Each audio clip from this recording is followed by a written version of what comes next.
Hello बच्चों। तो आज हम लोग स्टार्ट करेंगे वर्क एनर्जी पावर का लेक्चर नंबर 9, जिसमें हम लोग देखेंगे कि पोटेंशियल एनर्जी और पोटेंशियल एनर्जी कर्व के बारे में, कंजर्वेटिव फोर्स के साथ में इसका क्या रिलेशन होता है और भी बहुत सारी चीज़ें इन सब इसके बारे में। ठीक है, तो अभी तो फ़िलहाल में अपन लोग पहले देखेंगे पोटेंशियल एनर्जी और कंजर्वेटिव फोर्स के बीच में क्या रिलेशन होता है। ठीक है, तो जैसा कि अपन लोग जानते हैं कि कंजर्वेटिव फोर्स जो था वो minus of negative of change in potential energy के बराबर था। तो अपन लोग वहाँ से रिलेशन देख लेंगे। तो next topic is relation between conservative force and potential energy. ठीक है, चलो देखते हैं। थोड़ा सा कॉन्सेप्चुअल टॉपिक है बच्चे, तो बहुत ध्यान से करते हुए चलेंगे। तो relation between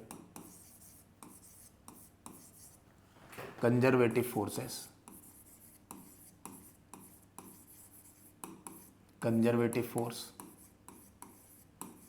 and potential energy।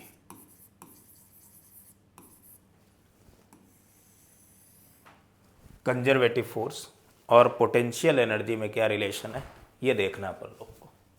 ठीक है बच्चे,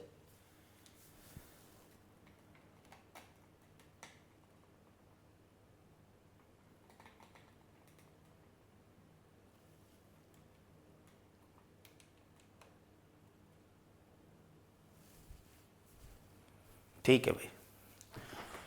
तो देखते हैं ध्यान से। होता क्या है बच्चे कि जो कंजर्वेटिव फोर्स होता है वो minus of change in potential energy के बराबर होता है। ठीक है, किसके इक्वल होगा बच्चे? Minus of change in potential energy के बराबर होगा। अपन लोग पढ़ चुके थे ये बात कि conservative force equal to negative of change in potential energy, ये था। अच्छा, अगर मैं बात करूं कि कंजर्वेटिव फोर्स होगा क्या, तो बेटा एक्स एक्सिस में भी होगा, वाई एक्सिस में भी होगा और जेड एक्सिस में भी होगा कंजर्वेटिव फोर्स। तो क्या मैं क्या ही बोल दिया मैंने। कंजर्वेटिव फोर्स की वजह से जो बगडन होता था बच्चे, वो minus of change in potential energy के बराबर था। बगडन due to conservative force equal to minus of change in potential energy. So change in potential energy is simply defined as work done due to conservative force। कैसे निकालें? Total potential energy अगर निकालनी तो अपन लोग क्या कर देंगे? इंटीग्रेट कर देंगे, या अपन लोग ऐसे लिखेंगे du equal to minus of conservative force, work done of minus of conservative force. क्या होगा बेटा? मान लो फोर्स अपने पास में एक्स एक्सिस में F X I cap plus F Y J cap plus F Z K cap, ये फोर्स हो गया। Dot displacement and displacement vector is D X I cap plus D Y J cap और plus D Z K cap, ये displacement हो गया। तो I dot I हो जाएगा, जे डॉट जे, के डॉट के, इसकी वैल्यू 1 हो जाती, बाकी सारे टर्म तो माइनस हो जाते। तो ये बन गया D u equal to minus का F x D x minus f y d y and minus f z d z. मैं अगर बच्चे यहां पर एक बात बोलूं सिंपल सी, कि मैं कहूं वाई और जेड दोनों कांस्टेंट है। इफ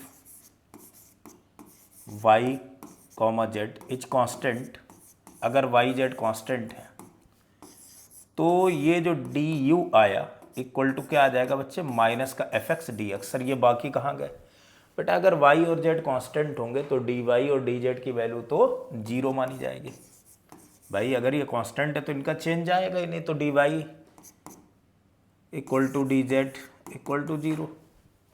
तो यहाँ से अगर अपन लोग देखें कि fx क्या बना, यानी x एक्सिस के अलॉन्ग कंजर्वेटिव फोर्स कितना हुआ, सो रेट नहीं बेटा, gradient of change in potential energy के नेगेटिव के बराबर होगा।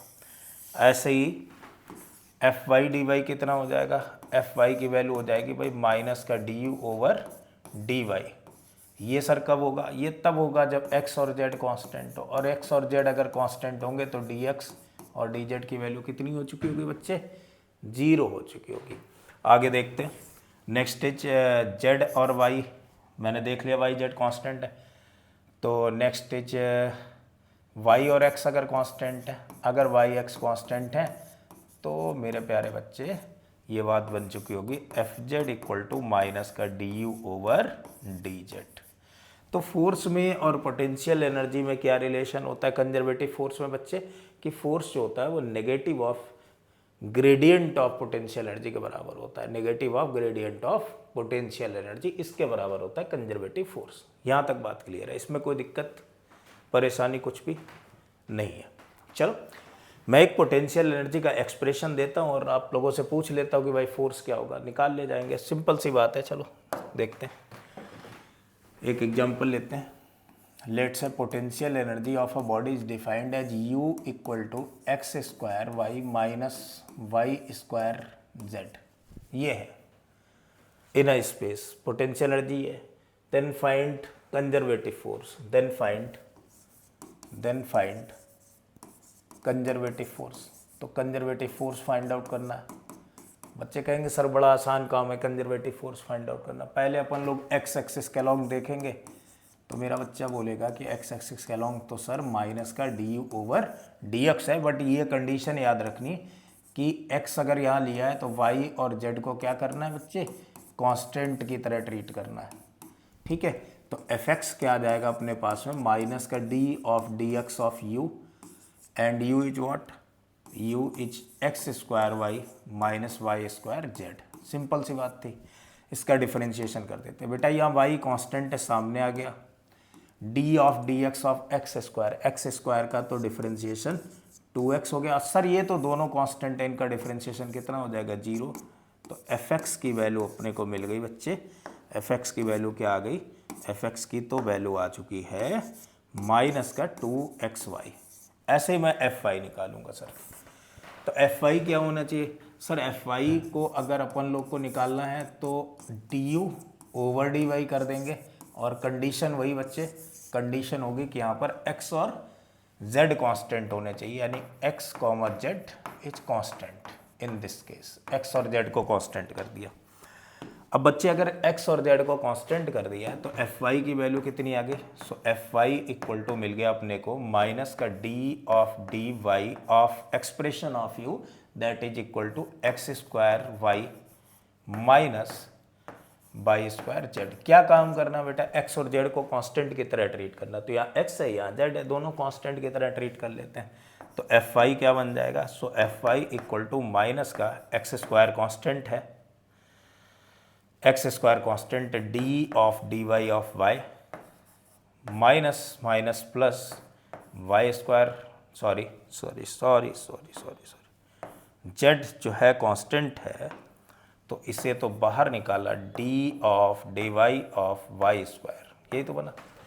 सो एफ वाई की वैल्यू अगर अपन लोग कैलकुलेट करेंगे ये आ जाएगी माइनस का X square D of D Y of Y कितना हो गया बच्चे, 1 हो गया, प्लस जेड वाई स्क्वायर का हो गया 2y। तो अपन लोग लिखेंगे F Y equal to minus का एक्स स्क्वायर प्लस 2yz। ये एफ वाई आ गया। अब बात आ रही एफ जेड कैसे निकाले बच्चे। तो एफ जेड क्या होगा बच्चे, एफ जेड होगा माइनस का D U over D Z. तो अब इसमें क्या कांस्टेंट रखना सर, एक्स और वाई को कांस्टेंट रख दो, तो ये वाला जो टर्म आएगा इसका डिफरेंशिएशन 0 हो जाएगा और इधर बचेगा। तो एफ जेड की वैल्यू आ चुकी है, मेरे बच्चे समझ चुके होंगे, मैं डायरेक्ट लिख सकता हूँ वाई स्क्वायर। ये एफ जेड की वैल्यू आ गई। सर फोर्स क्या होगा, अरे भाई फोर्स तो सिंपल सी कहानी है कि ये जो कंजर्वेटिव फोर्स आया that is equal to F X I cap plus F Y J cap plus F Z K cap, ये आ गया फोर्स। ठीक है, तो कंजर्वेटिव फोर्स जो ये आया है F X I cap, F X मतलब हो गया अपने पास में माइनस का 2xy I cap plus F Y J cap, F Y means minus का X square plus 2yz J cap plus F Z K cap यानी Y square times of K cap. ये कंजर्वेटिव फोर्स आ गया। तो मेरे ख्याल से इतनी सी बात बच्चों के दिमाग में गड़ गई होगी, एकदम ऐसे करेंगे ना, ठूंस दी है। ठीक है, तो ये जो फोर्स है वो कैसा आ गया, ये कंजर्वेटिव फोर्स आ गया, पोटेंशियल एनर्जी के एक्सप्रेशंस है। अच्छा, यहीं से कुछ चीज़ें और पता लगती हैं कि बॉडी अगर इक्विलिब्रियम में है तो किस टाइप का इक्विलिब्रियम है, ठीक है, और इक्विलिब्रियम एक्चुअल में था क्या, ठीक है। तो अब अपन लोग पहले इक्विलिब्रियम ऑफ बॉडी पढ़ेंगे, पोटेंशियल एनर्जी कर्व की तरफ बढ़ते धीरे धीरे। So next topic is equilibrium of the body, ठीक है। समझो जरा कहानी बच्चे, इक्विलिब्रियम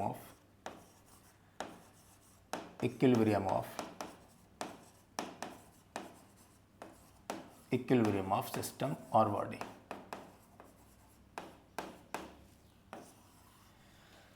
बच्चे अगर इक्विलिब्रियम की बात करी जाए तो इक्विलिब्रियम का मतलब है जहाँ नेट फोर्स जीरो। वैसे तो टॉर्क भी लिया जाता है, लेकिन अपन लोग अभी यहाँ पर पॉइंट मास मान करके चल रहे हैं। तो इसका मतलब है जिधर नेट फोर्स जीरो होगा, यानी नेट एक्सेलरेशन जीरो होगा, यानी वेलोसिटी कांस्टेंट हो, या कांस्टेंट में ही जीरो भी तो कांस्टेंट मानेंगे, ऐसा हो कुछ।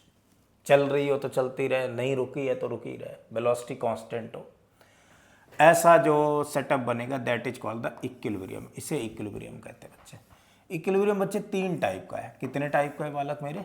3 टाइप का है। कौन कौन सा सर? एक है स्टेबल इक्विलिब्रियम, एक है stable equilibrium,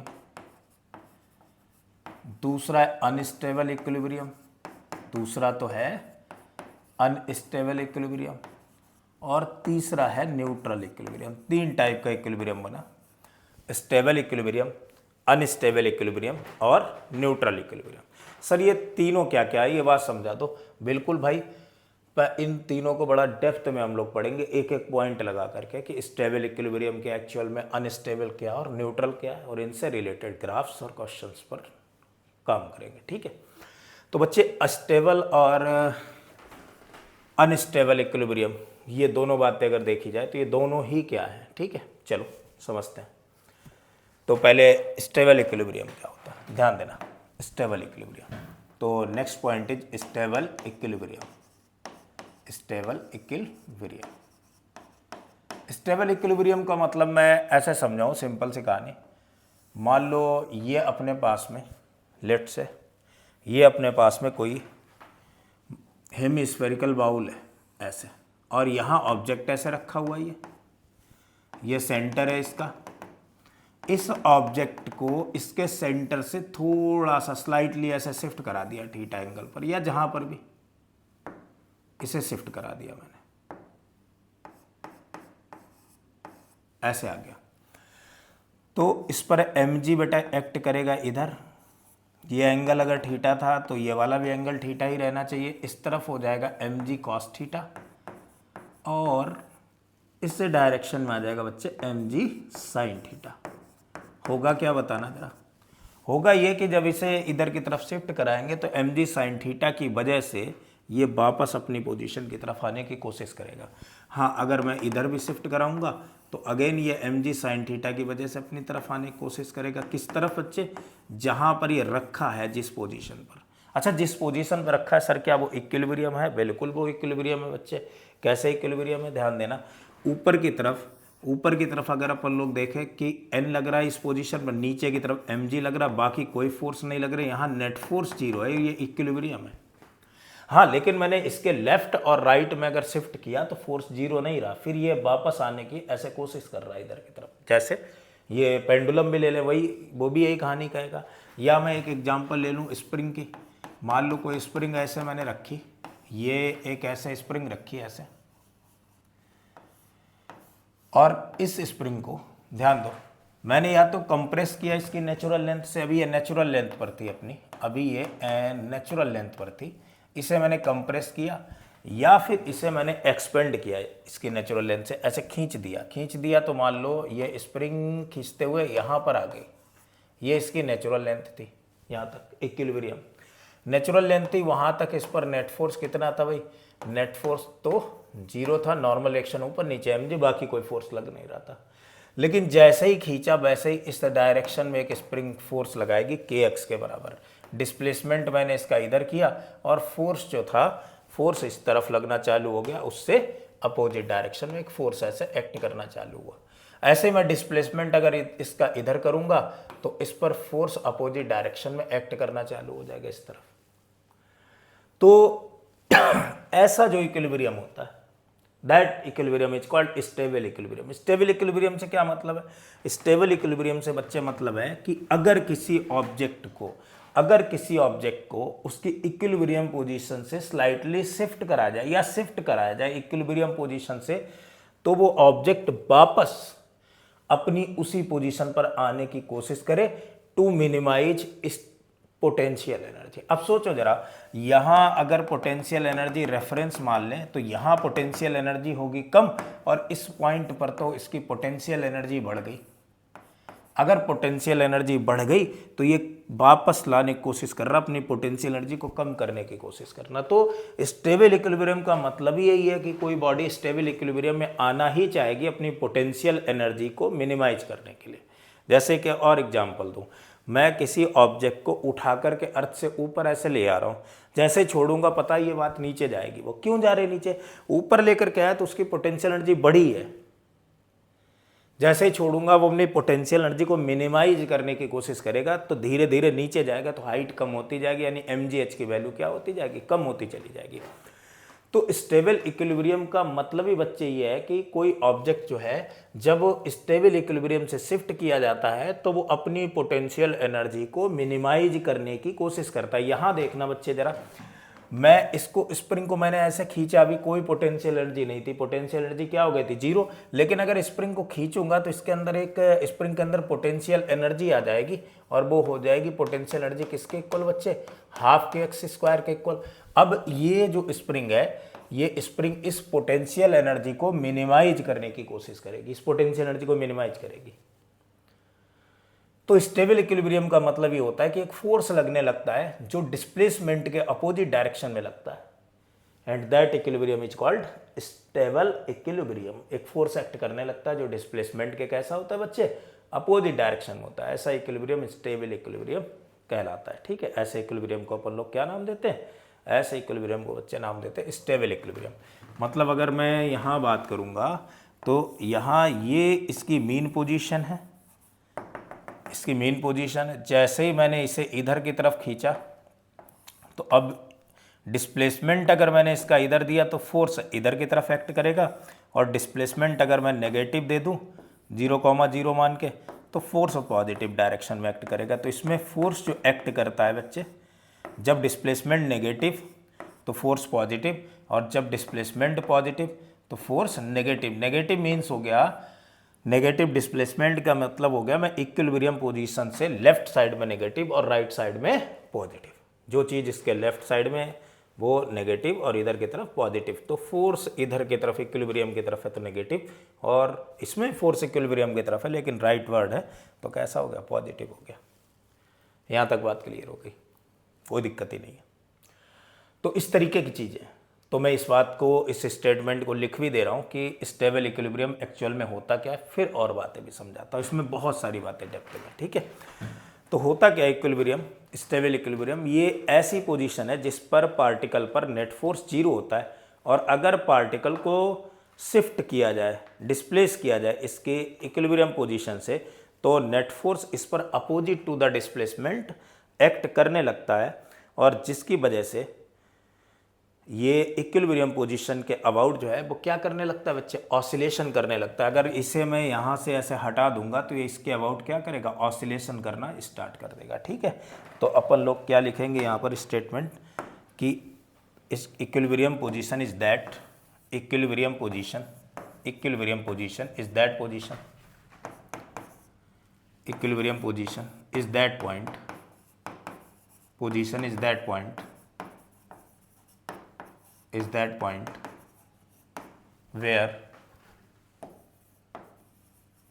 net force F net is 0, and when particle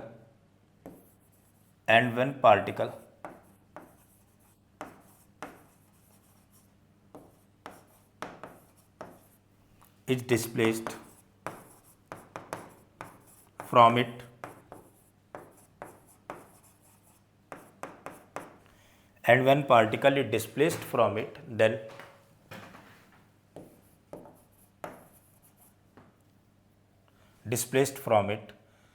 then a force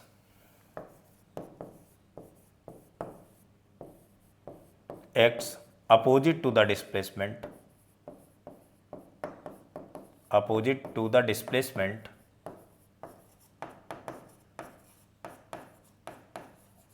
and towards equilibrium position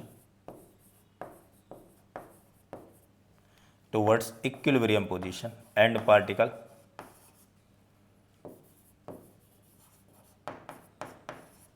will oscillate.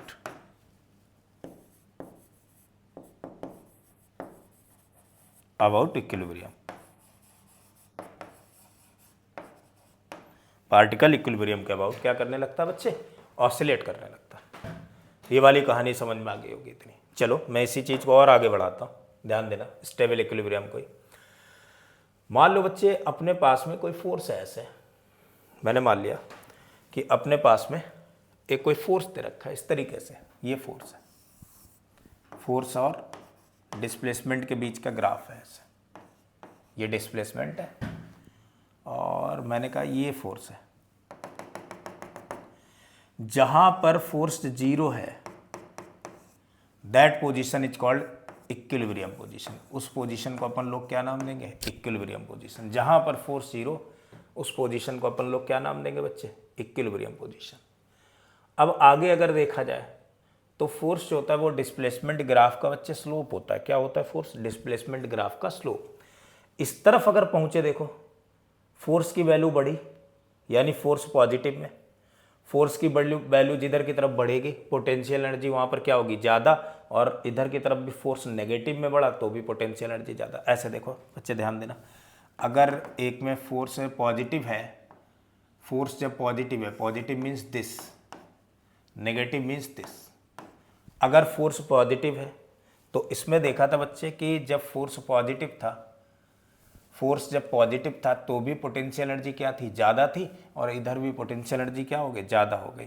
तो नेगेटिव हो या पॉजिटिव हो, पोटेंशियल एनर्जी दोनों केसेस में ज़्यादा है। मिनिमम सर कहाँ पर है बच्चे? मिनिमम वहाँ पर है जहाँ पर फोर्स क्या है? जीरो है। जहाँ पर फोर्स की वैल्यू कितनी? जीरो है। तो अगर अपन लोग यहाँ से पोटेंशियल एनर्जी का कर्व बनाना चाहें, बच्चे के दिमाग में आ रहा हो नहीं सर मिनिमम नहीं, मैं तो जीरो पोटेंशियल एनर्जी रखना चाहता हूँ। तुम्हारी मर्जी है, तुम जीरो पोटेंशियल एनर्जी भी रख सकते हो, लेकिन अगर मैं पोटेंशियल एनर्जी और इसके बीच का कर्व बनाना चाहूँ तो कुछ ऐसा बनेगा भाई। इस पोजीशन पर पोटेंशियल एनर्जी कैसी है? मिनिमम है, और जहाँ पर मिनिमम थी मैंने उसी को इक्विलिब्रियम पोजीशन कह दिया, तो ये इक्विलिब्रियम पोजीशन आ गई। ये पोटेंशियल एनर्जी का कर्व हो गया। बेटा होना भी चाहिए यहाँ पर मिनिमम। क्यों होना चाहिए? यहीं पर तो मिनिमम मिलेगी अपन को। ये जो पोजीशन है जहाँ पर फोर्स जीरो है बच्चे, फोर्स जहाँ पर जीरो है, फोर्स जीरो मीन्स माइनस का D U over D X zero, और minus D over D X का मतलब हो गया D U over D X zero, और डी ओवर डी एक्स मतलब स्लोप जीरो। बेटा स्लोप यहीं पर तो जीरो है, तो यहाँ पर अपने को मिनिमम मिल गई, ऐसे मिनिमम मिल गई। ये इक्विलिब्रियम पोजीशन। इससे इधर शिफ्ट करेंगे, इधर शिफ्ट करेंगे, फोर्स की डायरेक्शन पता लग जाएगी। इस तरफ शिफ्ट करोगे डिस्प्लेसमेंट के अपोजिट डायरेक्शन में फोर्स, इधर करोगे तो डिस्प्लेसमेंट इधर, फोर्स ऐसे एक्ट करने लग जाएगा। क्लियर है कहानी? अच्छा, इसी पॉइंट पर मेरे एक बच्चे के दिमाग में आया, सर यहाँ पर अगर मैं रेडियस ऑफ कर्वेचर ऐसे बना दूँ, इस पॉइंट पर एक सर्कल ड्रॉ करूँ और एक तो रेडियस ऑफ कर्वेचर बनती है सर, तो एक रेडियस ऑफ कर्वेचर अगर अपन लोगों ने यहाँ पर बना दी, लेट से अगर ऐसे मान लो कोई मैंने सर्कल ड्रॉ किया, तो यहाँ पर ये हो गई इस सर्कल की रेडियस ऑफ कर्वेचर। और बच्चा अच्छे से जानता है कि सर जो रेडियस ऑफ कर्वेचर थी उसका आपने एक फॉर्मूला बताया था, and that is equal to the 1 plus D Y over D X. अब यहाँ पर क्या हो रही? पोटेंशियल एनर्जी का कर्व है, तो मैं लिखूंगा D U over D X का होल स्क्वायर की पावर 3/2 डिवाइड में D T U over D X two. Sir यहाँ D U over D X तो जीरो है, और अगर D U over D X zero है तो रेडियस ऑफ कर्वेचर तो इस पोजीशन पर हो गई 1 में D T U over D X two. Sir यहाँ रेडियस ऑफ कर्वेचर तो 1 में D T U over D X two हो गई। सर अगर मैं इसी पॉइंट की रेडियस ऑफ कर्वेचर ये देख रहा हूँ तो इसकी डायरेक्शन अपन लोग यहाँ इस पॉइंट से लेकर के चल रहे हैं ऊपर की तरफ, यानी पॉजिटिव यू की तरफ लेकर के चल रहे हैं। तो रेडियस ऑफ कर्वेचर तो सर यहाँ पॉजिटिव है, और अगर रेडियस ऑफ कर्वेचर बच्चे तभी पॉजिटिव हो सकती है जब D T U over D X two की वैल्यू भी पॉजिटिव हो। तो D T U over D X two जहाँ पर बच्चे पॉजिटिव देगा, जहाँ पर D T U over D X two की वैल्यू बालक कैसी आएगी, ये अगर वैल्यू पॉजिटिव आएगी तो वो जो इक्विलिब्रियम होगी that equilibrium is called stable equilibrium. वहाँ पर पोटेंशियल एनर्जी क्या होगी, मिनिमम होगी। और वैसे मैं बता चुका था बच्चे कि जहाँ पर मिनिमा होती थी वहाँ पर डबल डिफ्रेंशिएशन जो होता था वो क्या आता था, ग्रेटर देन जीरो पॉजिटिव आता था, और जहाँ मैक्सिमम होती थी वहाँ पर डबल डिफ्रेंशिएशन क्या आ जाता था, लेस देन जीरो आ जाता था, यानी नेगेटिव आ जाता था। इतनी बात से क्लियर है, ठीक है। तो ये तो स्टेबल इक्विलिब्रियम के बारे में छोटी सी कहानी थी, ठीक है। अब आ जाते हैं बच्चे अनस्टेबल इक्विलिब्रियम क्या होता है उसको देखते हैं, ठीक है। चलो भाई, अनस्टेबल इक्विलिब्रियम क्या है, तो next is unstable equilibrium. Unstable equilibrium, यार स्पेलिंग गड़बड़ हो जाती है मुझसे, हैं, कोई बात नहीं बच्चे, इंग्लिश नहीं सीख रहे, फिजिक्स सीख रहे, फिजिक्स अच्छे से सिखा दूंगा, ठीक है।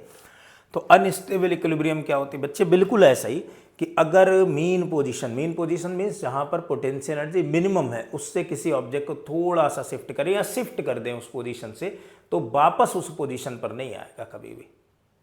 क्यों नहीं आएगा, क्योंकि अब उसकी तरफ कोई फोर्स एक्ट नहीं करेगा, जिधर डिस्प्लेस किया उसी डायरेक्शन में फोर्स एक्ट करने लगता है। तो ऐसी पोजीशन को अपन लोग क्या कहते हैं, अनस्टेबल इक्विलिब्रियम। ऐसे इक्विलिब्रियम को अपन लोग क्या नाम देते बेटा, अनस्टेबल इक्विलिब्रियम नाम देते। तो ऐसा इक्विलिब्रियम होता है अनस्टेबल इक्विलिब्रियम, ठीक है। समझते हैं फिर से, अनस्टेबल इक्विलिब्रियम अगर इसका नाम है तो क्या होगा, ध्यान देना। तो पानी पी लेता हूं बच्चे।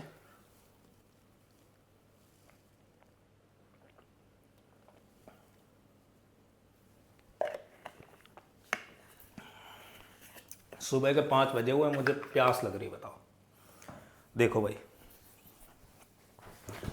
तो अनस्टेबल इक्विलिब्रियम क्या होता है, समझो जरा कहानी। मान लो कोई ऑब्जेक्ट था, वो ऐसे हेमीस्फेरिकल कप है, इसके ऊपर रखा हुआ है। ये कोई हेमीस्फेरिकल कप है, ये कोई हेमीस्फेरिकल कप है, और इस हेमीस्फेरिकल कप के ऊपर एक ऑब्जेक्ट रखा है, एक ऑब्जेक्ट रखा है। इस ऑब्जेक्ट को अभी यहां देखा जाए तो इस पर ऊपर नॉर्मल रिएक्शन, नीचे mg, और नेट फोर्स कितना हो चुका है, 0। तो ये बात तो कहानी क्लियर है कि इक्विलिब्रियम है। अब समस्या अनस्टेबल या स्टेबल है। अगर मैं इसे स्लाइटली ऐसे शिफ्ट करूंगा यहां से, तो जब ये ऑब्जेक्ट इधर की तरफ पहुंचेगा तो इस पर mg तो एक्ट करेगा सर नीचे की तरफ, ये एंगल थीटा, तो ये भी थीटा, तो इस तरफ सर एक्ट करेगा mg साइन थीटा, और इधर एक्ट करेगा mg कॉस थीटा, और ऊपर की तरफ तो सर नॉर्मल रिएक्शन लग जाएगा। तो अब इधर mg साइन थीटा अगर एक्ट करेगा तो mg साइन थीटा क्या काम करेगा, mg साइन थीटा जैसे ही से शिफ्ट किया mg साइन थीटा ने काम करना अपना चालू किया। नेट फोर्स 0 नहीं, नॉर्मल तो mg कॉस थीटा को बैलेंस कर रहा है, mg साइन थीटा कोई बैलेंस करने वाला नहीं, और जिधर डिस्प्लेस किया है उससे उसी डायरेक्शन में फोर्स लगना चालू हो जा रहा है। तो ये वापस अपनी पोजीशन पे नहीं आ रहा। ऐसा इक्विलिब्रियम जो है वो अनस्टेबल इक्विलिब्रियम है। अगर मैंने ये माना कि ये इक्विलिब्रियम पोजीशन है, इस इक्विलिब्रियम से ऑब्जेक्ट को इस तरफ डिस्प्लेस किया, यानी डिस्प्लेसमेंट अगर मैंने पॉजिटिव लिया, तो इस पर फोर्स जो एक्ट कर रहा है वो भी इसी डायरेक्शन में एक्ट करेगा, यानी फोर्स भी पॉजिटिव होगा। और अगर मैंने डिस्प्लेसमेंट बच्चे नेगेटिव लिया, तो इस पर जो फोर्स एक्ट कर रहा है वो भी इधर ही चला जाएगा, नेगेटिव ही होगा। मतलब अब ये जो फोर्स है वो इस पोजीशन इक्विलिब्रियम की तरफ लग ही नहीं रहा, तो ये वापस नहीं आएगा। ऐसा इक्विलिब्रियम मेरे बच्चे अनस्टेबल इक्विलिब्रियम होता है। कैसा इक्विलिब्रियम होता है, अनस्टेबल इक्विलिब्रियम होता है। तो अनस्टेबल इक्विलिब्रियम क्या पॉइंट है, ऐसा पॉइंट है जहां पर नेट फोर्स तो 0 है, लेकिन इस पोजीशन से अगर पार्टिकल को डिस्प्लेस कर दिया जाए तो नेट फोर्स जो है वो डिस्प्लेसमेंट के अलोंग ही एक्ट कर रहा है, और पार्टिकल जो है वो दूर भाग जाएगा, ठीक है। तो लिख सकते हैं इस चीज को, unstable equilibrium is that point, unstable position is that point where net force is 0, where F net is 0, F net equal to 0, बस। But when particle is displaced from it,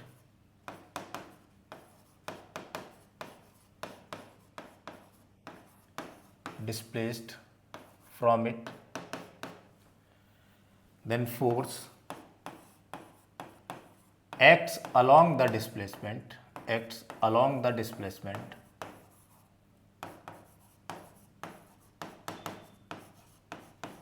along the displacement and particle will run away, दूर भागेगा, will run away। यहां तक बात clear आ गई? ठीक है, बता दिया मैंने। तो मैं अगर देखूं, मान लो अपने पास में कोई फोर्स का और डिस्प्लेसमेंट का कर्व मैं बना ले रहा हूं, कंजर्वेटिव फोर्स है बच्चे, और कुछ इस तरीके से दे रखा है कि ये फोर्स ऐसा है।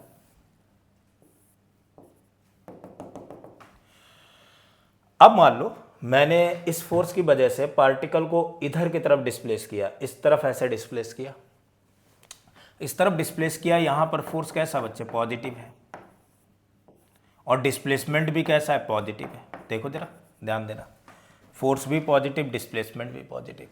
और अगर पार्टिकल को इधर से देखो, यहां फोर्स जीरो है, ये इक्विलिब्रियम है। अब इस इक्विलिब्रियम से अगर मैंने इसे इस तरफ डिस्प्लेस किया तो फोर्स कैसा आ गया बच्चे? नेगेटिव, और डिस्प्लेसमेंट भी कैसा? नेगेटिव। इसको मैं ओरिजिन मान रहा हूं, यहां से इधर नेगेटिव, इधर पॉजिटिव, तो डिस्प्लेसमेंट भी कैसा हो गया? नेगेटिव, और फोर्स भी कैसा हो गया? नेगेटिव। तो फोर्स डिस्प्लेसमेंट की ही डायरेक्शन में एक्ट कर रहा है। सर इसके लिए ग्राफ कैसा बनाए? बेटा ऐसा ही ग्राफ बनेगा इसके लिए। एक ऐसी पोजीशन जहां पर नेट फोर्स जीरो है, वो ये रही। भाई नेट फोर्स कहाँ जीरो होगा सर? नेट फोर्स तो वहाँ जीरो होगा जहाँ पर minus D over D X zero होगा, और minus D over D X sir कहाँ जीरो होगा? Minus D over D x वहाँ जीरो होगा जहाँ D over D X zero होगा। और D over D X sir क्या है? पोटेंशियल एनर्जी कर्व का स्लोप है। तो जहाँ पर स्लोप जीरो होगा वो तो एक ही पोजीशन इस कंडीशन में दिखाई दे रही, तो यहाँ पर स्लोप जीरो है, तो ये जो है equilibrium, that is unstable equilibrium. कैसा हो गया बच्चे? Unstable equilibrium. यहाँ फिर से कहानी वही कि अगर मैं इधर रेडियस ऑफ कर्वेचर बनाना चाहूँ, ऐसे मैंने कोई कर्व अगर इधर खींच दिया बच्चे, तो ये नीचे की तरफ रेडियस ऑफ कर्वेचर रही, radius of curvature negative, means D T U over D X two भी नेगेटिव। तो जहाँ D two over D X two negative होगी वहाँ पर क्या मिलेगी बेटा? मैक्सिमा मिलेगी। तो ये अनस्टेबल इक्विलिब्रियम है। क्यों मैक्सिमा सर मिली? मैक्सिमा इसलिए मिली बच्चे क्योंकि यहाँ पर क्या है? पोटेंशियल एनर्जी मैक्सिमम है। पोटेंशियल एनर्जी कैसी है? मैक्सिमम है। Unstable equilibrium. इतनी सी कहानी क्लियर हो गई होगी। इसमें मेरे ख्याल से अब कोई दिक्कत वाली बात तो नहीं है। चलो एक और इक्विलिब्रियम होता है बच्चे, न्यूट्रल इक्विलिब्रियम, वो भी देख लेते हैं। तो अगला पॉइंट है न्यूट्रल इक्विलिब्रियम। क्या पॉइंट है बच्चे? Neutral equilibrium.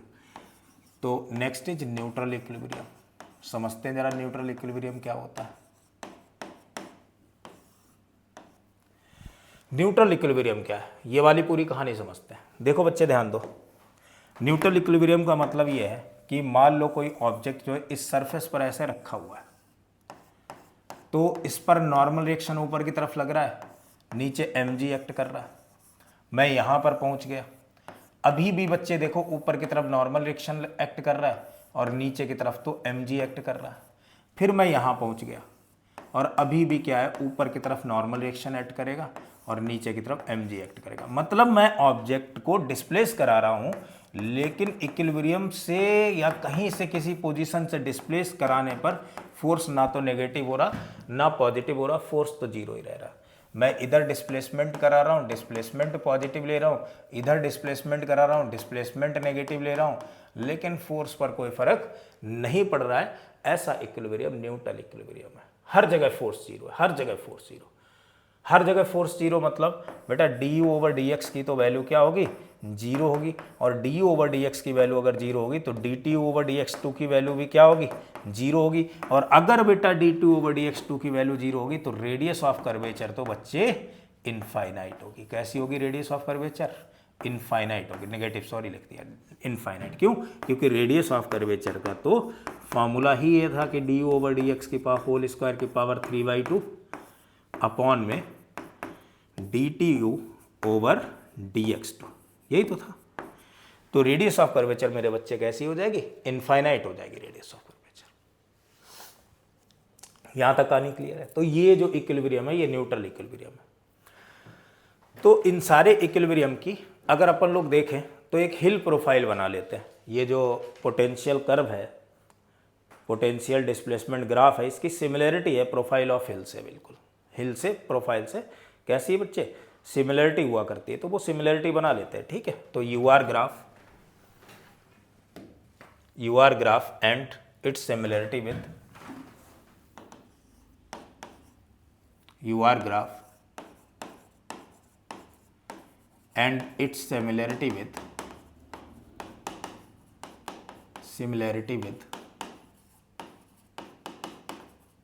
profile of hill.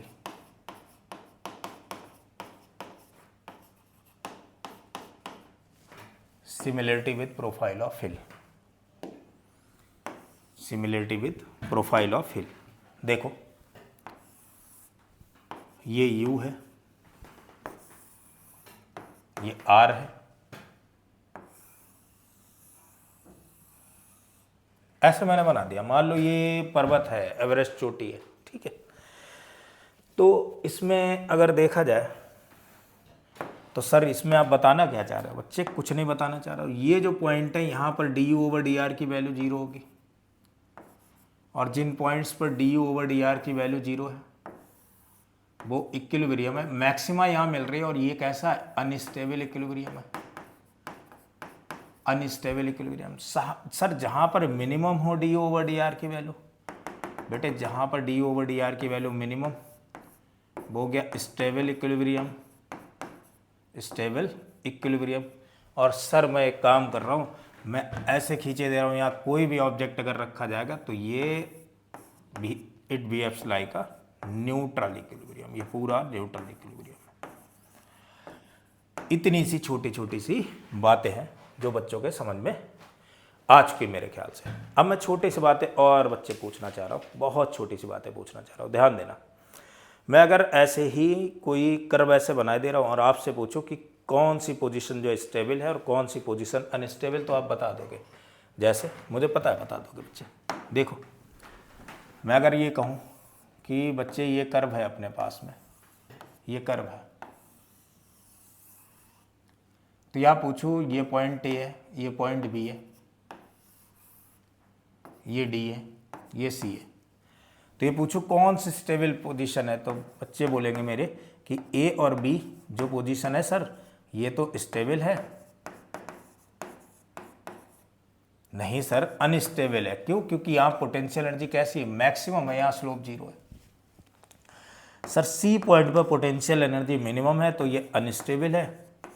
और अगर अपन लोग वो डी वाला पोर्शन देखें तो ये तो न्यूट्रल इक्विलिब्रियम है। बहुत अच्छी बात है, देखते ही बता दिया कि कौन सा स्टेबल है, कौन सा अनस्टेबल है और कौन सा न्यूट्रल इक्विलिब्रियम है। अच्छा, अभी भी एकदम से दिमाग में आई बच्चों के कि सर स्टेबल अनस्टेबल, आप तो पोटेंशियल एनर्जी का ग्राफ बताते जा रहे हो, वहाँ तो पता ही लग रहा है कि कहाँ पर वैल्यू मैक्सिमम है, कहाँ पर मिनिमम है, प्रोफाइल हिल की बता दी तो बता दिया।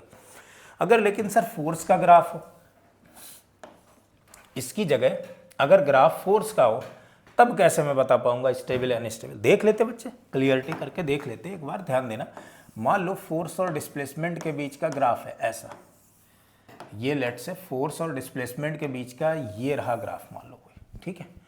अब सर इक्विलिब्रियम कहाँ कहाँ पर, पहले तो वो ढूंढते हैं। तो बेटा एक ये पॉइंट और एक ये पॉइंट, इन पॉइंट्स को अपन लोगों ने नाम दे दिया ए और बी। तो जो ए और बी पॉइंट है ये इक्विलिब्रियम वाले पॉइंट है। सर कैसे, आपने कैसे एकदम से बता दिया? देखते इक्विलिब्रियम। बेटा यहाँ फोर्स कितना है? 0, और इस पॉइंट पर भी फोर्स कितना है? 0। तो जिन पॉइंट्स पर फोर्स 0 होता है वही तो इक्विलिब्रियम। भाई पोटेंशियल एनर्जी का थोड़ी कर्व है कि अपन लोग मिनिमम मैक्सिमम देखे जाकर ना। इक्विलिब्रियम वहाँ पर होगी जहाँ पर फोर्स 0 होगा। तो कहाँ सर फोर्स 0? ए और बी पर फोर्स 0 है, तो ए और बी पर फोर्स 0, तो इक्विलिब्रियम है। अब सर ये अगर इक्विलिब्रियम है तो मुझे कैसे पता लगेगा कि कौन सा स्टेबल इक्विलिब्रियम है और कौन सा अनस्टेबल है? ध्यान देते हैं। अगर देखो क्या सिचुएशन क्या थी बेटा, अगर थोड़ा सा स्लाइटली डिस्प्लेस कराते तो फिर कंडीशन देखते थे। तो मैंने इस इक्विलिब्रियम से x की वैल्यू पॉजिटिव की तरफ ऐसे शिफ्ट कराई। जैसे ही x इधर की तरफ शिफ्ट कराया, x तो पॉजिटिव है लेकिन फोर्स इससे अपोजिट डायरेक्शन में लगा, यानी फोर्स कैसा हो गया, नेगेटिव हो गया। और जब x को मैंने नेगेटिव करा इससे इधर की तरफ लेकर के गए तो फोर्स अपोजिट डायरेक्शन में लगा और फोर्स कैसा हो गया बच्चे, पॉजिटिव हो गया।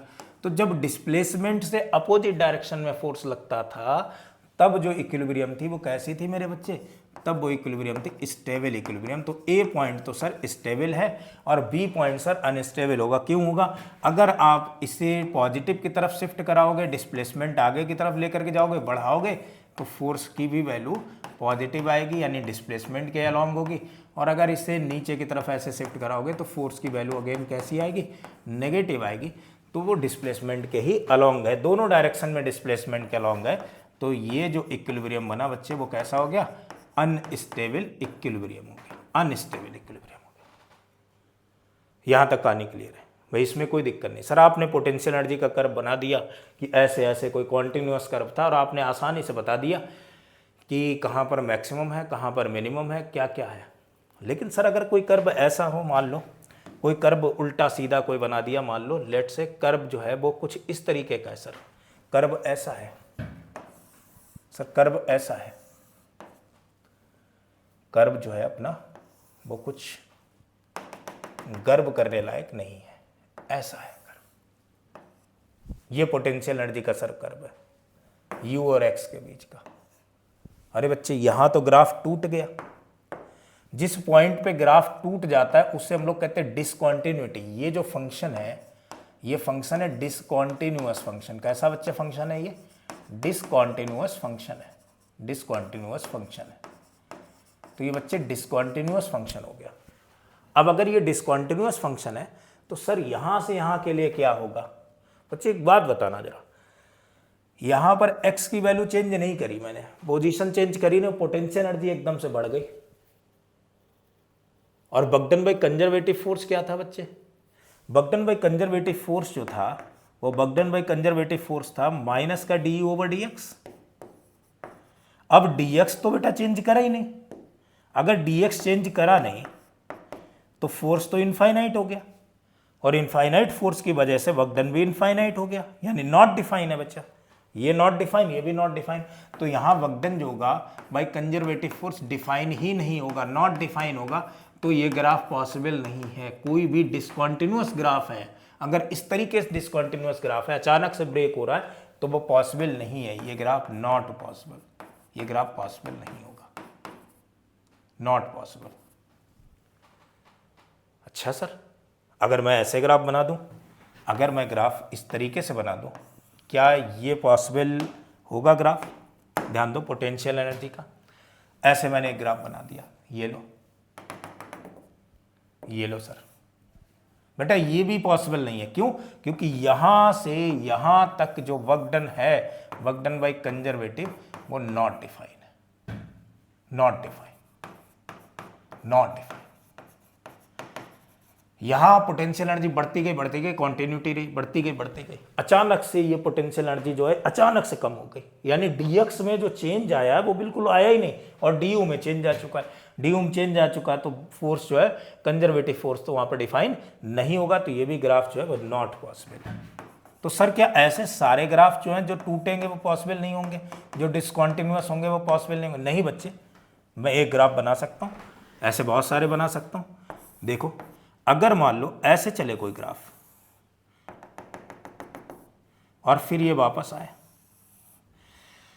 तो यहां देखो ये इन्फिनिटी पर कहीं इसे टच करेगा और इधर इन्फिनिटी से वापस आएगा, तो ये जो फोर्स है इस तरफ अगर अपन लोग कंजर्वेटिव फोर्स की बात करेंगे तो इस तरफ कंजर्वेटिव फोर्स होगा बच्चे कितना, 0 माइनस, जस्ट नेगेटिव होगा, और इस तरफ होगा 0 प्लस। भाई जिधर पोटेंशियल एनर्जी प्लस उधर फोर्स नेगेटिव, और जिधर पोटेंशियल एनर्जी माइनस उधर फोर्स पॉजिटिव। तो इधर 0 से थोड़ा सा स्लाइटली आगे, थोड़ा स्लाइटली पीछे है, तो डिसकंटिन्यूअस, लेकिन ये ग्राफ कहीं इन्फिनिटी से जा करके फिर ऐसे वापस आया, तो इन्फिनिटी से ही ऐसे टच करता हुआ फिर इस तरफ कर्व आ चुका है। बीच में कोई इतना बड़ा गैप अपन लोग को नहीं दिखाई दिया, तो जब बड़ा गैप नहीं दिखाई दिया देगा, ऐसे ही ग्राफ्स ऐसे चलते जाएंगे, तो वहाँ पर ये चीज़ पॉसिबल होगी, ये ग्राफ पॉसिबल है, इसकी पॉसिबिलिटी बनती है। यहाँ पर फोर्स को हम लोग डिफाइन कर लेंगे तो ये पॉसिबल है, पॉसिबल है।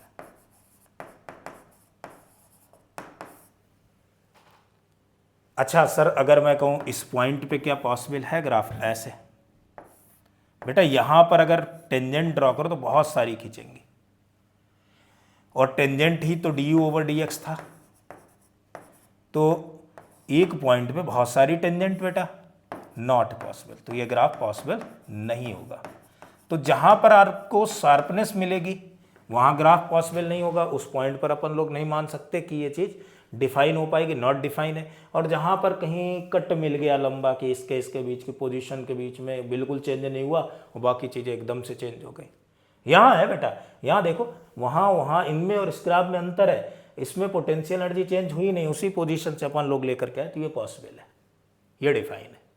ठीक है, इस तरीके से ये बातें पहचान जाएंगे। पॉइंट क्लियर है, कोई दिक्कत नहीं।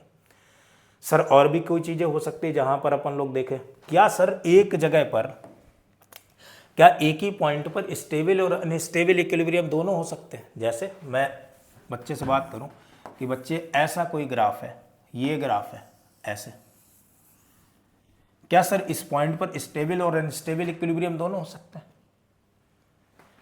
मैं ये पूछूं क्या स्टेबल और अनस्टेबल इक्विलिब्रियम जो है वो एक ही पॉइंट पर हो सकते हैं, दोनों हो सकते हैं क्या? तो बच्चों के दिमाग में आएगा सर ऐसा तो नहीं है कि स्टेबल इक्विलिब्रियम दोनों एक ही पॉइंट पे हो जाए। Is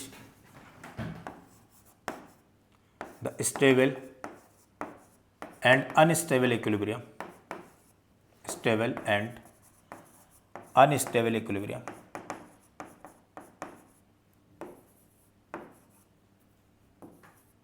exist at same point, हो सकता है?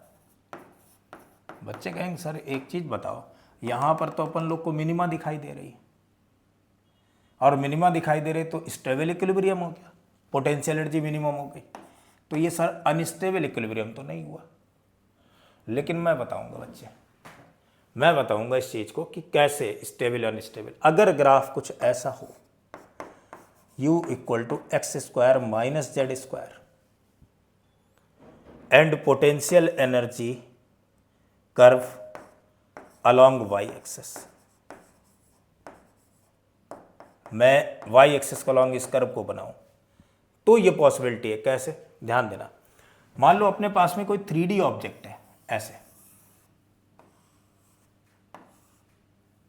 ये सुराही है, सुराही देखी ना, घड़ा जो पतली जिसकी नेक बहुत पतली होती, ऐसी कोई सुराही है, लेट से ये, तो सबसे कम रेडियस ऑफ कर्वेचर तो बच्चे यहां बनी, और रेडियस ऑफ कर्वेचर सबसे कम बनी तो यहीं पर कहीं स्टेबल और अनस्टेबिलिटी अपन लोग डिफाइन करेंगे जाकर के। अब बात यह है 3D ऑब्जेक्ट है तो स्टेबिलिटी अनस्टेबिलिटी डिफाइन करें तो किधर, क्या इस एक्सिस के अलोंग या इस एक्सिस के अलोंग? अगर मैं इस एक्सिस के अलोंग बेटा इसे लेकर के जाऊं, इस चीज को इस एक्सिस के अलोंग अगर लेकर के जाऊं, इस एक्सिस के अलोंग,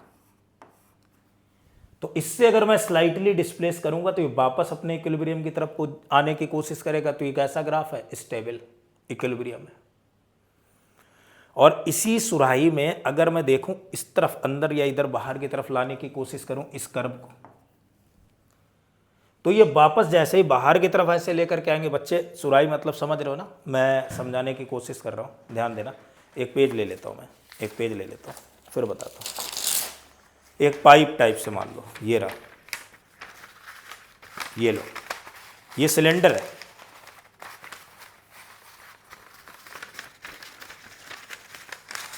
ये रही सुराही, सॉरी ये सुराही,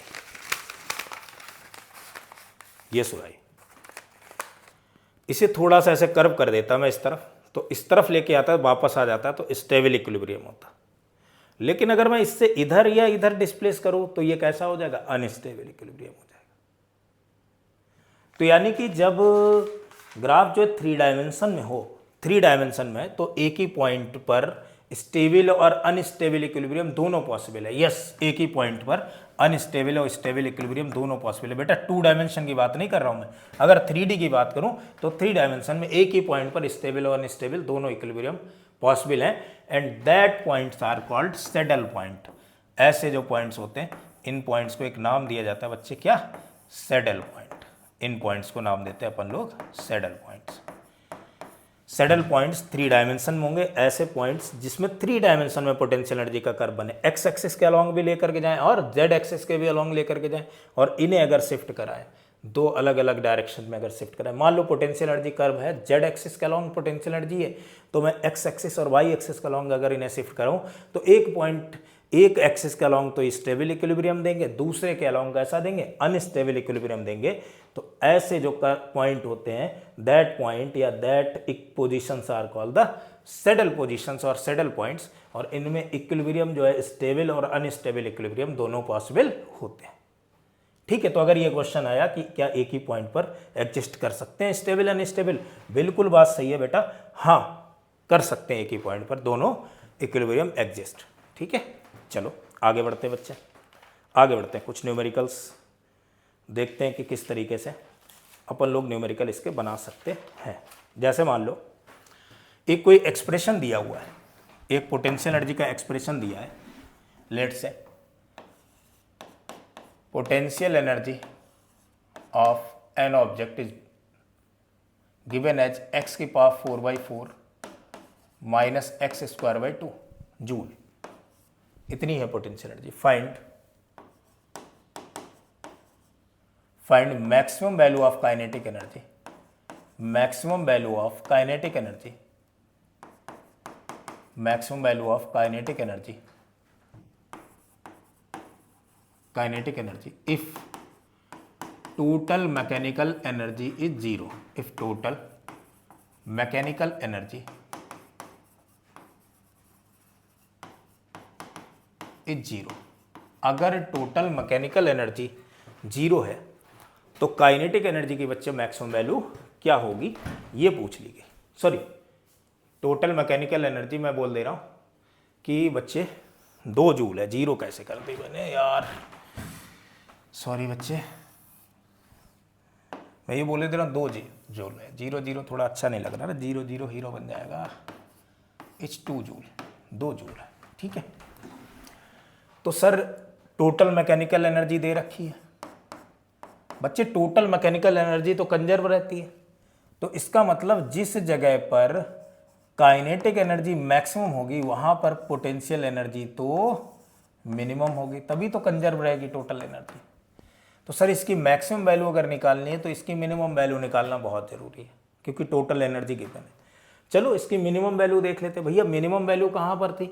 मिनिमम वैल्यू सर वहाँ थी जहाँ स्टेबल इक्विलिब्रियम था। स्टेबल इक्विलिब्रियम बच्चे कहाँ पर था? स्टेबल इक्विलिब्रियम बच्चे वहाँ पर था जहाँ पर dtu/dx2 लेस देन 0 था, यानी नेगेटिव में था, वो पॉइंट्स थे। तो बस वही पॉइंट ढूंढने बच्चे अपने को देखो पहले क्या काम करेंगे, पहले तो देखेंगे इक्विलिब्रियम कहाँ पर है। सर इक्विलिब्रियम के लिए फोर्स 0 होना चाहिए, और फोर्स होता है बच्चे -d/dx, और -d/dx की वैल्यू आ गई माइनस ऑफ, इसका डिफरेंशिएशन करोगे तो मेरे बच्चे बोलेंगे सर x³ -x आ गया।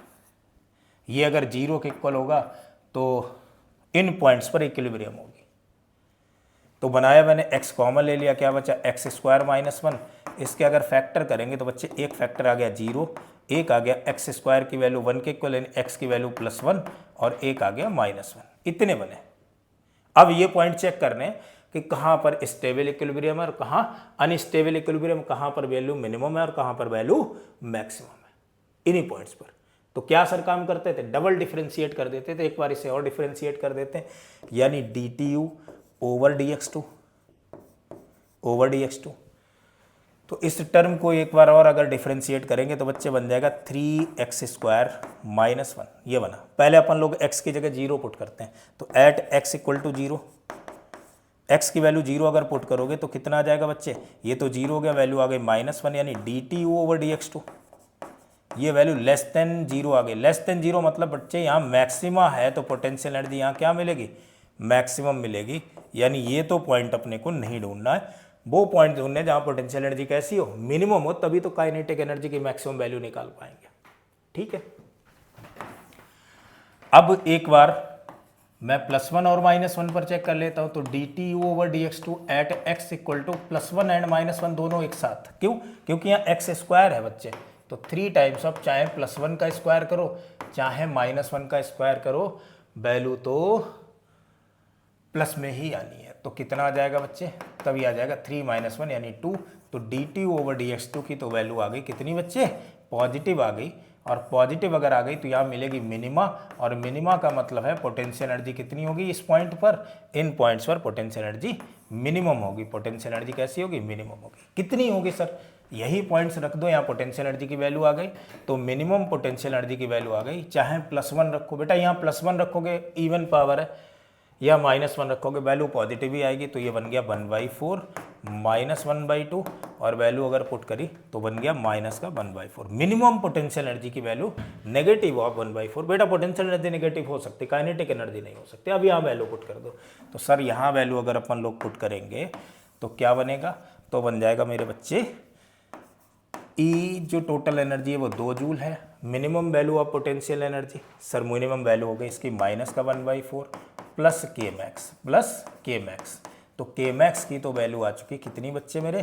के मैक्स की वैल्यू आ गई 2 + 1/4 यानी कि 9/4 जूल। ये आ गई maximum value of kinetic energy. मेरे ख्याल से इतनी सी बात मेरे प्यारे बच्चों को समझ में आ गई होगी। ठीक है, आगे बढ़ते बच्चे, आगे बढ़ते, ध्यान देना। नेक्स्ट पॉइंट देखते हैं। तो ऐसे ही एक और न्यूमेरिकल ले लेते हैं मेरे बच्चे, एक और न्यूमेरिकल लेते हैं, और इस बार में पोटेंशियल एनर्जी का कर्व ले लेते हैं, और स्पीड और ये सारी चीज़ें अपन लोग देखते हुए चलेंगे। ठीक है, ध्यान देना, ध्यान देना बच्चा, ध्यान देना। चलो देखते हैं। जैसे मान लो कोई कर्व इस तरीके का है, इस तरीके कोई कर्व है, पोटेंशियल एनर्जी वर्सेस पोजीशन का कर्व है। ठीक है, किसका कर्व है बच्चे? पोटेंशियल एनर्जी वर्सेस पोजीशन का कर्व है। ऐसा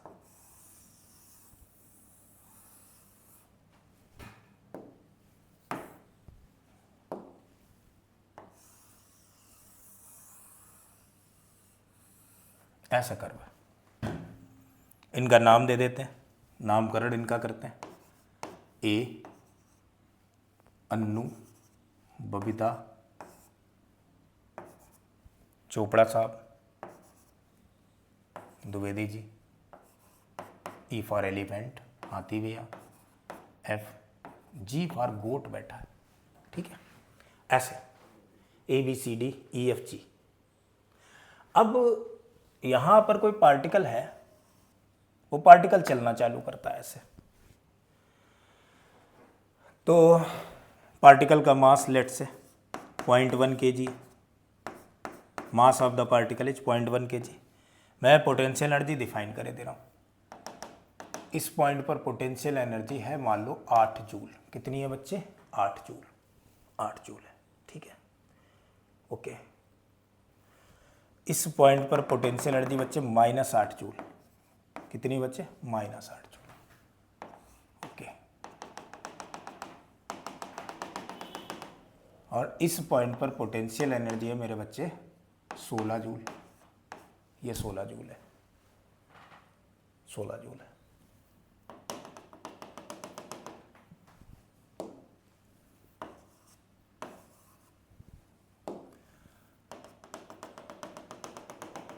और जी पॉइंट पर जो पोटेंशियल एनर्जी है मेरे बच्चे वो है 5 जूल। ऐसा दे रखा है। ठीक है, और ये पूछा जाए कि इस पार्टिकल को कितनी स्पीड दी जाए कि वो जी पॉइंट पर पहुंच जाए। ठीक है, मिनिमम जो है वेलोसिटी कितनी दी जानी चाहिए ओरिजिन पर पार्टिकल को कि वो जी पॉइंट पर पहुंच जाए। ठीक है, find minimum velocity given at origin. Minimum velocity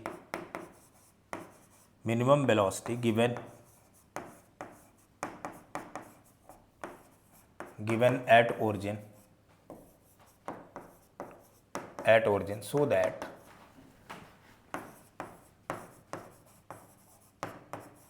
particle will reach at point G. Particle जो है वो किस पॉइंट पे पहुंच जाए बच्चे, जी पॉइंट पे पहुंच जाए। इसे कितनी मिनिमम वेलोसिटी देनी होगी अपन लोग को, इसे कितनी मिनिमम वेलोसिटी देनी होगी कि ये जी पॉइंट पर पहुंच जाए, ये जी पॉइंट पर पहुंच जाए, कितनी मिनिमम वेलोसिटी देनी होगी। कोई बात नहीं बच्चे, बनाएंगे भाई कि कितनी मिनिमम वेलोसिटी देनी चाहिए। ध्यान देना, ध्यान दो। शुरुआत में ये पार्टिकल ऐसे चलेगा बच्चे, मान लो इसे v स्पीड दी, ऊपर की तरफ देखो बच्चे पोटेंशियल एनर्जी यहां पर बढ़ रही है, पोटेंशियल एनर्जी बढ़ रही। मैं अगर यहाँ स्लोप खींचूँ, यहाँ स्लोप खींचूँ बच्चे, तो स्लोप क्या बताता है सर, स्लोप तो फोर्स बताता है। और स्लोप अगर फोर्स बता रहा है तो यहाँ फोर्स कैसा है बच्चे, यहाँ स्लोप पॉजिटिव है, तो स्लोप अगर पॉजिटिव है, स्लोप अगर पॉजिटिव है और मैं आर की वैल्यू भी पॉजिटिव दे रहा हूँ, तो ये कैसी इक्विलिब्रियम है सर, ये तो अनस्टेबल इक्विलिब्रियम है। तो फोर्स अगर ऐसे चल रहा है तो यहाँ वेलोसिटी देखो, फोर्स डिस्प्लेसमेंट की डायरेक्शन में, तो वेलोसिटी बढ़ती चली जाएगी, यहाँ तक बढ़ती चलेगी। उसके बाद आगे आए, आगे मैं इस पॉइंट पे आया। अब देखो सर स्लोप, यहां अगर मैं स्लोप ड्रॉ करूंगा तो ये स्लोप कैसा आ रहा बच्चे, ये स्लोप आ रहा नेगेटिव सर। ये जो स्लोप है ये स्लोप कैसा नेगेटिव, और स्लोप नेगेटिव है तो फोर्स इससे अपोजिट डायरेक्शन में, फोर्स अपोजिट डायरेक्शन में, तो इसे रिटार्ड करने की कोशिश करेगा। तो मान लो तब भी ये चलते चलते यहां पहुंच गया। सर यहां क्या होगा, यहां अगर देखा जाए तो अगेन जो स्लोप है, पोटेंशियल एनर्जी कैसी हो रही, पोटेंशियल एनर्जी कम हो रही है, कम हो रही है तो फोर्स क्या होगा, बढ़ेगा, फोर्स पॉजिटिव होगा। और फोर्स अगर पोटेंशियल एनर्जी नेगेटिव जा रही है तो फोर्स कैसा होगा, पॉजिटिव होगा, यानी अपोजिट डायरेक्शन में। स्लोप भी पॉजिटिव है तो अपोजिट डायरेक्शन फिर रिटार्ड करेगा अभी भी, लेकिन तब भी इतनी वेलोसिटी होनी चाहिए कि इसका रिटार्डेशन भी क्रॉस करते चले जाए। फिर अगेन सर देखो, यहां से यहां तक तो पोटेंशियल एनर्जी कैसी है, पॉजिटिव है, तो फोर्स इसी डायरेक्शन में लगेगा। पोटेंशियल एनर्जी बढ़ रही तो फोर्स इसी डायरेक्शन में लगेगा, क्योंकि अनस्टेबल इक्विलिब्रियम है, तो इधर से इधर तक तो अनस्टेबल इक्विलिब्रियम है। वेलोसिटी बढ़ती चली गई, बढ़ती चली गई, बढ़ती चली गई। ऐसा हो जाए कि वेलोसिटी बढ़ते बढ़ते बढ़ते बढ़ते बढ़ते देखो यहां पर कम होती गई, कम होती गई, कम होती गई, कम होती गई, फिर ऐसे बढ़ी बढ़ी बढ़ी, फिर यहां पर क्या होगा, फिर से स्लोप कैसा आ जाएगा, पॉजिटिव, यानी पोटेंशियल एनर्जी की वैल्यू कैसी आ गई बच्चे, फोर्स की वैल्यू जो हो गई, स्लोप अगर पॉजिटिव है तो फोर्स कैसा हो चुका होगा भाई, फोर्स पॉजिटिव डायरेक्शन में, फोर्स पॉजिटिव डायरेक्शन में, तो इसकी तो वेलोसिटी बढ़ा ही देगा। यहाँ पर स्लोप कैसा है, यहाँ पर देखो, अच्छा सॉरी, यहाँ स्लोप कैसा है, नेगेटिव है।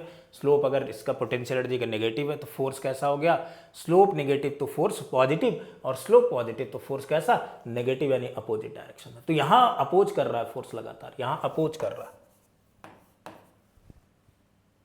इधर अगर देखो तो स्लोप बेटा पॉजिटिव, तो फोर्स कैसा कर रहा होगा, अपोज, और इधर फोर्स क्या कर रहा है, सपोर्ट कर रहा है। तो यहां से यहां तक फोर्स ने सपोर्ट किया, फिर अपोज किया, फिर सपोर्ट किया, तो यहां पहुंचने के लिए कितनी मिनिमम वेलोसिटी की जरूरत होगी। तो बच्चे अगर ए पॉइंट और जी पॉइंट के बीच में एनर्जी कंजर्वेशन लगाना चाह रहे तो इनकरेक्ट अप्रोच है, आपकी बिल्कुल रॉन्ग अप्रोच है भाई। तुम अगर केवल इस पॉइंट तक पहुंचा दो, उसके बाद तो फोर्स अपने आप पहुंचा देगा, इससे जस्ट थोड़ा सा आगे पहुंचा दो, यहां तक वेलोसिटी कर दो जीरो, जीरो से थोड़ी सी ज्यादा कर दो, तो फोर्स फिर अपने आप पहुंचा देगा उधर की तरफ। क्यों, क्योंकि फोर्स पॉजिटिव डायरेक्शन में लग रहा है। कैसे असर लग रहा है, स्लोप नेगेटिव, स्लोप नेगेटिव, तो स्लोप क्या था, स्लोप था F equal to minus D over D X. Negative negative force कैसा हो गया, positive, D over D X का नेगेटिव था फोर्स, फोर्स पॉजिटिव, तो ये अपने आप पहुंचा देगा। क्लियर है कहानी की नहीं।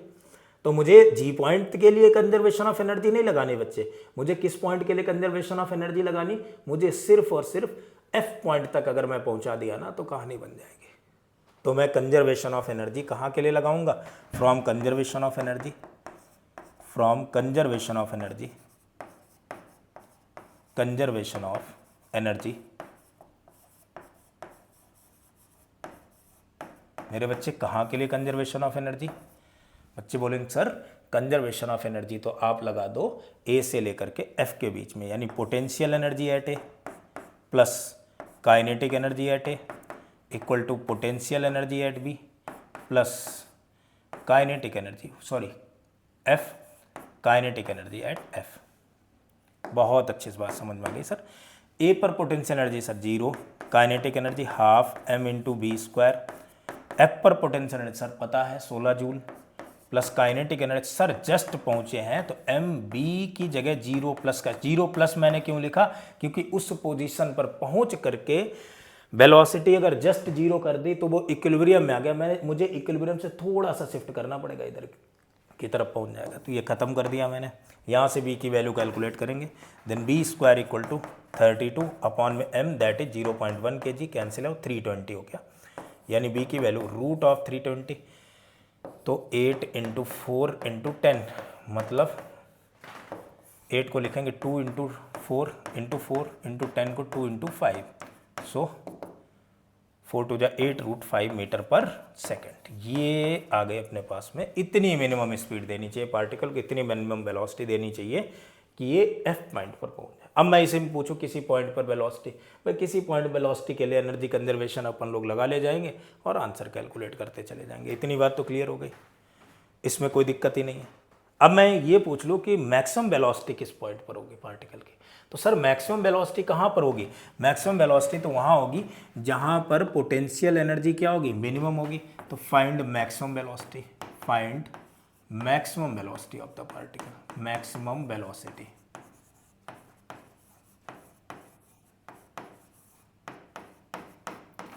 सर मैक्सिमम वेलोसिटी उस पोजीशन पर होगी जहां पर काइनेटिक एनर्जी कैसी होगी, मैक्सिमम होगी, और काइनेटिक एनर्जी वहां मैक्सिमम होगी जहां पोटेंशियल एनर्जी कैसी होगी, मिनिमम होगी। सर इस पोजीशन बतानी, फिर एनर्जी कंजर्वेशन यहाँ से यहाँ तक का लगाओ। इनिशियल यहाँ पर kinetic energy, sir initial kinetic energy अपन लोग निकाल चुके, हाफ एम बी स्क्वायर, वो 16 जूल के इक्वल आ गई, तो 16 प्लस, भाई इसकी वैल्यू तो अपन लोगों ने कैलकुलेट करी कि इतनी वेलोसिटी होनी चाहिए कि जी पॉइंट पर पहुँच जाए, तो ये हो गई 16 plus maximum value of this, इस पॉइंट पोटेंशियल एनर्जी 0, और यहाँ पोटेंशियल एनर्जी सर तो हो गई है माइनस का 8 joule plus half M B square. मुझे इस वेलोसिटी की मैक्सिमम वैल्यू चाहिए, मैं इसे कैलकुलेट करूँगा तो 24 48, यानी 480 equal to V square, B max का स्क्वायर, तो बी मैक्स की वैल्यू तो आ गई मेरे प्यारे बच्चों रूट ऑफ 480। इससे आगे सॉल्व कर लेंगे, कोई दिक्कत तो नहीं है, ठीक है। इतने मीटर पर सेकंड मिल गई, ये भी कहानी क्लियर हो गई, कोई दिक्कत ही नहीं है। चलो आगे बढ़ते हैं नेक्स्ट। अब अगर मान लो पोटेंशियल एनर्जी का कर्व ना गिवन हो, कोई इक्वेशन गिवन हो पोटेंशियल एनर्जी की, पोटेंशियल एनर्जी कर्व गिवन ना हो और कोई इक्वेशन अगर गिवन हो, तब चीज़ें कैसे अपन लोग कैलकुलेट करेंगे, ध्यान देना। मान लो कुछ ऐसे दिया है कि equation of potential energy given है, u equal to X minus 1 का होल स्क्वायर। सर ये अगर इक्वेशन गिवन है, मैं कर्व तो बनाने में कोई दिक्कत ही नहीं, छोड़ूंगा ही नहीं, मैं तो कर्व बना दूंगा। ये तो अपवर्ड पैराबोला बन रहा है, ये बन रहा है सर अपवर्ड पैराबोला, और जो कि एक्स एक्सिस को टच कर रहा है, कहाँ पर टच कर रहा है मेरे बच्चे, एक्स इक्वल टू 1 पर टच करता हुआ आ रहा है। तो ये ऐसा पैराबोला है जो एक्स एक्सिस को एक्स इक्वल टू 1 पर टच कर रहा है, ये कर रहा है, ये एक्स इक्वल टू 1 है। तो from x equal to 2, x equal to 2 से a particle is released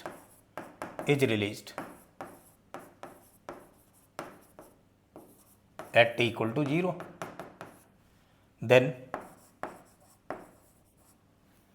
find position of the particle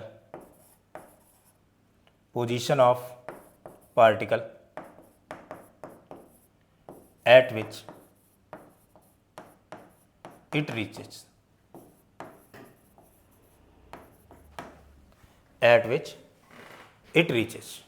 ठीक है। पार्टिकल की पोजीशन बतानी है कि जहाँ पर ये पहुँचे, यानी मैक्सिमम कितनी एक्स एक्सिस की वैल्यू होगी जहाँ तक ये पहुँचेगा, ठीक है। कोई बात नहीं बच्चे, कोई बात नहीं, बिल्कुल आसान सी बात है, ध्यान देना बच्चे।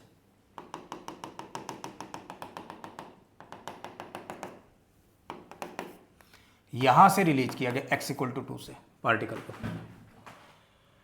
और मुझे वो पोजीशन फाइंड आउट करनी जहां तक पार्टिकल ये पहुंचेगा, जहां तक ये पार्टिकल क्या होगा, पहुंचेगा, ठीक है।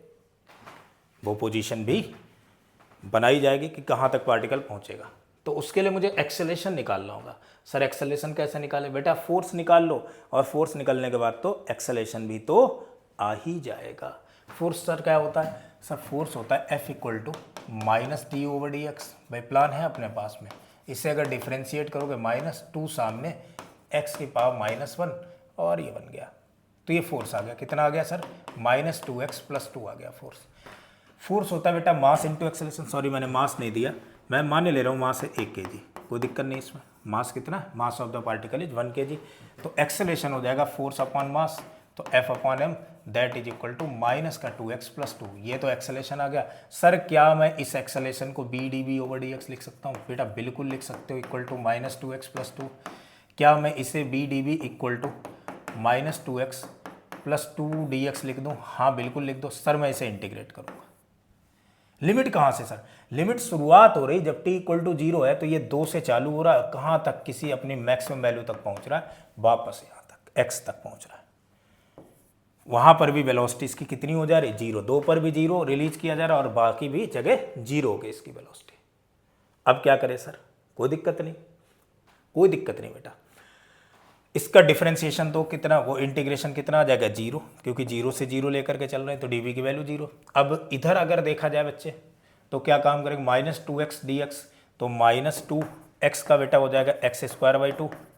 लोअर लिमिट 2 -x लिख दिया मैंने यहाँ पर। और अगेन अगर देखा जाए -2x, ये इसके साथ यहाँ पर है और ये -2 होगा, तो -2x + 2 था, तो माइनस माइनस ये प्लस हो गया। 2dx का बेटा हो जाएगा x, लिमिट 2 से लेकर के x तक। इसे और सॉल्व करेंगे तो बनेगा 0 इक्वल टू 2 से मैंने 2 को उड़ा दिया, तो यहाँ बन गया x² -4, वो भी किसका? बालक माइनस का, तो ये प्लस का 4 हो गया। और इधर बन जाएगा 2x -4 +4 -4 कैंसिल हो गए, तो x² -2x इक्वल टू 0, यानी एक तो x की वैल्यू 0 आ गई बच्चे, और एक x की वैल्यू कितनी आ गई? 2 आ गई। तो मतलब पार्टिकल कहाँ पहुँचेगा? सर पार्टिकल जो है वो सिर्फ और सिर्फ यहाँ तक पहुँचेगा, यानी x = 2 तो यहाँ है कहीं, ये x = 2 है, इससे रिलीज करा जा रहा और फिर फाइनल अपनी वेलोसिटी क्या दे रहा था? 0 दिए दे रहा, तो पार्टिकल यहाँ तक पहुँचे। कैसे? इधर से ऐसे चलता हुआ आया तो फोर्स इस पर इधर एक्ट करा, डिस्प्लेसमेंट इसका इधर रहा, ऐसे रहा, फिर अगेन डिस्प्लेसमेंट इधर होगा, फिर अगेन डिस्प्लेसमेंट इधर होगा, फिर अगेन डिस्प्लेसमेंट इधर होगा, तो ये ऑसिलेटरी मोशन करेगा, ये ऑसिलेशंस करेगा। मेरे ख्याल से ये बात समझ में आ गई होगी। कोई बच्चा बोले सर यहाँ पर जहाँ पर आपने रिलीज किया उसकी जगह मैं 1 मीटर/सेकेंड की वेलोसिटी दे देता तो क्या होता? तो क्या यही पॉइंट पे आता? नहीं बच्चे, तब ये उतर के यहाँ से आता और ऐसे जाता और ऐसे जाता और ये कहीं और ऊपर चला जाता। तो लिमिट केवल चेंज कर देता बच्चे मैं, कहाँ से? 1 से लेकर के 0 तक लिमिट लगा देता और आंसर कुछ और हो जाता। तो आंसर कुछ और हो जाता। समझ में आ गई इतनी बात की नहीं? कैलकुलेट तो वो कर ही ले जाओगे। ठीक है, एक लास्ट क्वेश्चन, और इसके बाद मैं सोचूंगा कि ये पोटेंशियल एनर्जी कर्व वाली बातें आपको बिल्कुल क्लियर हो गई होंगी। आगे अपन लोग work done by pseudo forces और वर्क एनर्जी थ्योरम है, और ये जो अपने वर्टिकल सर्कुलर मोशन है, वैसे मैं सर्कुलर मोशन में वो टॉपिक बता चुका हूँ, लेकिन अगर वर्टिकल सर्कल ही ना हो, केवल कोई भी कर्व बना हो, एलिप्स बना हो, हाइपरबोला बना हो, कैसे भी कर्व बने हो, तो उनकी रेडियस ऑफ कर्वेचर हो, ये सारी चीज़ें जो होती हैं, कहाँ तक जाएगा, कितनी वैल्यू होगी, किधर कॉन्टेक्ट छोड़ेगा, उस टाइप के क्वेश्चंस अगले लेक्चर में अपन लोग देखेंगे। तो जरूर बने रहिएगा बच्चे, ठीक है। तो आगे अपन लोग बढ़ते हैं। देखो ध्यान दो, कुछ ऐसा अगर दिया हो कि मान लो कोई एक रॉड है जो फिक्स है, अच्छा क्वेश्चन है, बहुत ध्यान सुनना। एक कोई रॉड है जो कि फिक्स है, ऐसे, ये एक्स एक्सिस है, ये वाई एक्सिस है। यहां पर कोई रॉड है, ये फिक्स है, इस रॉड के ऊपर यहां बीड लगी हुई, बीड का मास है m, ठीक है। इस बीड का मास कितना बच्चे? m मास है। रॉड की लेंथ है l, ये फिक्स है, तो इस पॉइंट के कोऑर्डिनेट हैं l, 0 और इसका कोऑर्डिनेट है 0, l। कोई दिक्कत नहीं। एक फोर्स इस पर एक्ट कर रहा है जो कि xi प्लस yj। सबसे पहला सवाल मेरे बच्चों से ये कि बच्चों ये बताओ, ये फोर्स कंजर्वेटिव नेचर में या नॉन कंजर्वेटिव? मेरे बच्चे कूद के चिल्ला के बोलेंगे कि सर ये तो कंजर्वेटिव है नेचर में, क्योंकि अपन लोग निकाल चुके थे del × F = 0, और वहाँ से अपन लोगों ने अगर इसकी वैल्यू निकालोगे तो F D of D X of F Y कितना हो जाएगा 0, क्योंकि यहाँ वाई कांस्टेंट लेंगे, equal to D of D X of D of D Y of F X. ये भी क्या हो जाएगा 0, क्योंकि x को y के रेस्पेक्ट में डिफरेंशिएट कर रहे हैं, कांस्टेंट लेंगे। तो ये तो नेचर में कैसा हो गया मेरे बच्चे, नेचर में ये नॉन कंजर्वेटिव हो गया, नॉन कंजर्वेटिव हो गया। तो मेरा सवाल ये है कि इसको ऑब्जेक्ट को कितना मास दिया जाए, वो कितनी वेलोसिटी दी जाए, मिनिमम कितनी वेलोसिटी दी जाए कि ये यहाँ तक पहुँच जाए, बी पॉइंट तक, ए से बी पॉइंट तक पहुँच जाए। Find minimum velocity, minimum velocity. बेटा mg नहीं लग रहा है, जो समझो नहीं है तो अपने आप पहुंच जाएगा, mg लग रहा है, ये हॉरिजॉन्टल सरफेस पे ऐसे पूरा रखा हुआ है और फोर्स केवल यही है। Minimum velocity given to object so that it reaches at B, ये बी पॉइंट तक पहुंच जाए। पहुंचेगा भाई, देखना जरा, इस पॉइंट पर अगर पहुंचे बेटा तो x0 y मैक्सिमम है, तो फोर्स इधर की तरफ लग रहा होगा।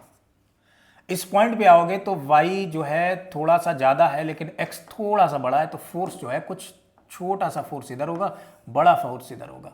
यहाँ पहुँचे y एक्सिस में तो नीचे उतर के आ रहे हैं, फोर्स कम होता जा रहा है, लेकिन x एक्सिस में बढ़ता जा रहा है। बिल्कुल मिड पॉइंट पहुँचेंगे, दोनों फोर्सेस कैसे हो चुके होंगे बच्चे, बराबर हो चुके होंगे।